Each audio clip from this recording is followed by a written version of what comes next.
మీ సినిమాల్లో రాజేంద్ర ప్రసాద్ గారు మాక్సిమం ఉంటారు. సో ఈ సినిమాలో కూడా స్క్రిప్టింగ్ టైంలో ఆయనకు ఒక క్యారెక్టర్ రాశారని విన్నా నేను. అంటే సో ఎందుకు ఆ క్యారెక్టర్ ఎడిట్ అయిపోయింది స్క్రిప్టింగ్‌లో? ఫస్ట్ బాగొచ్చింది స్క్రిప్ట్‌లో. సెకండ్ హాఫ్‌లో ఇప్పుడు మీరు 'పృథ్వీ' ఉన్నాడు గదా! అవును. 'పృథ్వీ' పాత్ర ఆయన జేయాల్సింది ఓహ్! ఓకే. ముందనుకున్నప్పుడు. సో, అప్పుడేంటంటే ఆయన ఏజ్డ్, ఆయనకొక ఇద్దరు కొడుకులు. వాళ్ళంతా ఒక పెద్ద ఖాందాను. ఆ ఖాందాన్‌కి తీసుకెళ్తాడు అనుకున్నాం మేము. ఓకే. అంటే ఈళ్ళెళ్తున్నారు గదా! అవును. యాజ్ ఇట్ ఈస్‌గా మనం ఇప్పుడు 'దాబా' ఎపిసోడ్ తర్వాత దాబా వచ్చిన తర్వాత.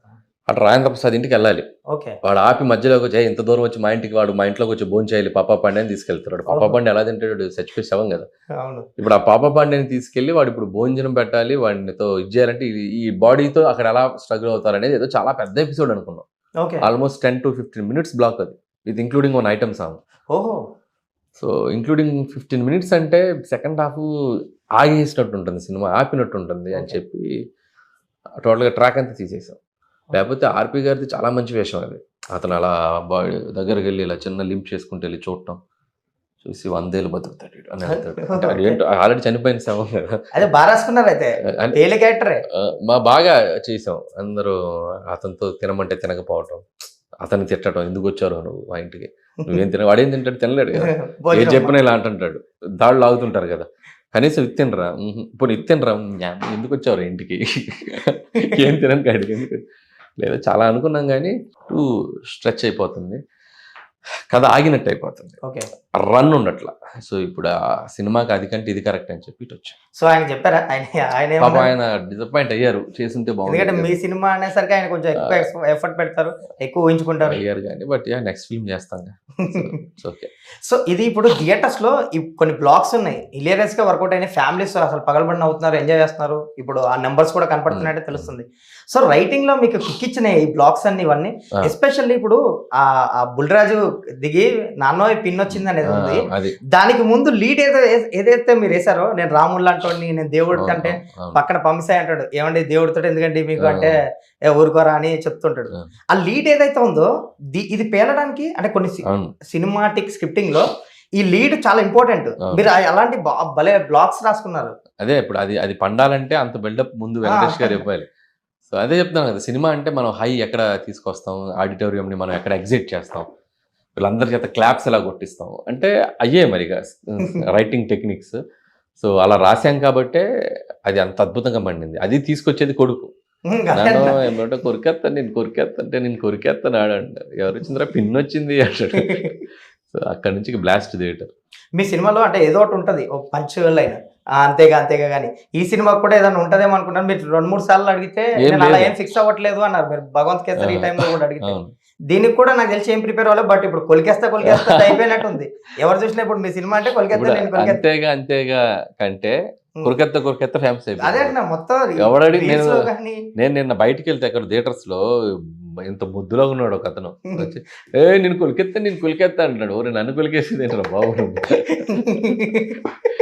సో ఇప్పటి నుంచి ఇప్పుడు ఎక్కడ కనిపించినా కొలికేస్తా అదే భయంగా ఉంది. ఎవడ నుంచి గట్టి కొరికేస్తాడు. ఏంటి ఇప్పుడు అది మీరు కొలికేస్తా అనేది రాసుకుంది మీ అబ్బాయి దగ్గర నుంచి. మరి మీ అబ్బాయికి ఏమన్నా రెమ్యూనరేషన్ ఇచ్చారా? మరి అడిగా వాడు ఇంకా అంత అడిగేంత వయసు రాలేదు.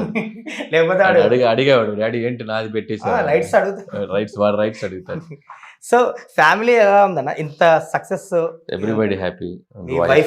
వైఫ్ పిల్లలు సూపర్ హ్యాపీ. అమ్మా నాన్న అద్భుతమైన సంతోషం. వాళ్ళు కూడా అక్క ఎవ్రీబడి. మా బాబాయ్ అరుణ్ ప్రసాద్ గారు ఉన్నారు, ఆయన మా ఫ్యామిలీ.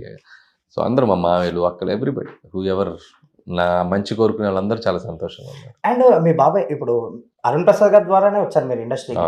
సో అలా వచ్చి ఆయన సినిమాలో తమ్ముడు ఇన్స్పిరేషన్ అన్న మీకు ఇండస్ట్రీకి రావడానికి?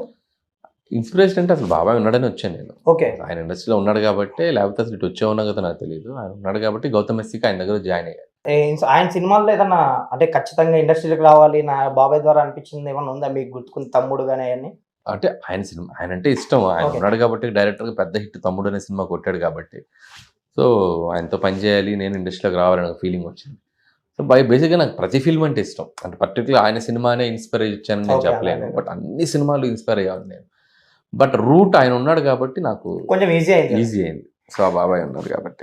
ఇప్పుడు ఈ సినిమాకి సంబంధించి ఆయన్ని కూడా వాడారు అరుణ్ ప్రసాద్ గారు కూడా సంథింగ్ అంటే యాక్చువల్గా ఎప్పుడు నా main core team Sai and Narayana గారు. సో వీళ్ళిద్దరు మెయిన్. సాయి నా ఫ్రెండ్, మీ అందరికీ తెలుసు. అవును. Is like very very very good at మీ ఎర్లీ జడ్జిమెంట్ స్టేజ్ అనమాట. నుంచి ఉన్నారు కదా మీరు. 15 years నుంచి ఉన్నాం. Almost 2015 20 years almost. అంతే ఆల్మోస్ట్. 20 yearsగా నాతోనే ఉంటున్నాడు తను. It's like a family. Friend అంటా కూడా ఫ్యామిలీ అంటాను నేను. అలాగే నారాయణ గారు.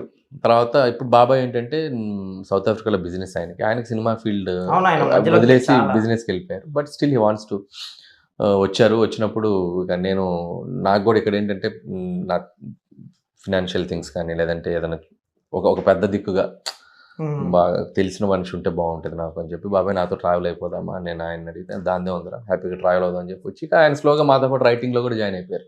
ఓకే. కూర్చొని ఆయన పెద్ద మంచి డైరెక్టర్ కదా, అవును, ఆయన వ్యూ పాయింట్స్ కూడా ఆయన ఎక్స్పీరియన్స్ ఆయన కూడా ఎక్స్పీరియన్స్ కూడా అండ్ ఈజ్ లైక్ నాకు one of the writing team member అయిపోయారు ఆయన కూడా. సో ఈజ్ విత్ అస్ అన్ని విధాలుగా నాకు లైక్ నాకు అన్ని విధాలుగా ట్రావెల్ అవడానికి ఇప్పుడు ఆయన కూడా లైక్ సాయి వీళ్ళ టీం ఎలాగో బాబాయ్ కూడా అలా ఇప్పుడు మా టీంలో. ఆయన ఇచ్చిన ఇన్పుట్స్ లో ఏమన్నా బాగా హెల్ప్ అయినాయి ఈ సినిమాకి సంబంధించేదన్నా ఆయన ఎక్స్పీరియన్స్ తో? అట్లా చెప్పలేము, ఒకటని చెప్పలేం, కానీ గ్రూప్గా మాట్లాడుకునేటప్పుడు ఎవరి వెర్షన్ వాళ్ళు మాట్లాడతారు కదా. ఓకే. సో ఇది అవసరం లేదు అలాంటి ఒకటని నేను చెప్పలేను, బట్ ఎవరి ఒపీనియన్ వాళ్ళు చెప్తూ ఉంటారు. కొన్నిసార్లు త్రో చేసినప్పుడు తీసుకోవటం అది సాయి చెప్తాడు, నారాయణ గారు చెప్తారు, బాబాయ్ గారు చెప్తారు, టోటల్ టీం చెప్తుంటారు. సో నేను పర్టికులర్గా ఇదని నేను చెప్పలేను, బట్ ఎవ్రీబడి కాంట్రిబ్యూషన్ ఉంటుంటుంది స్క్రిప్ట్లో.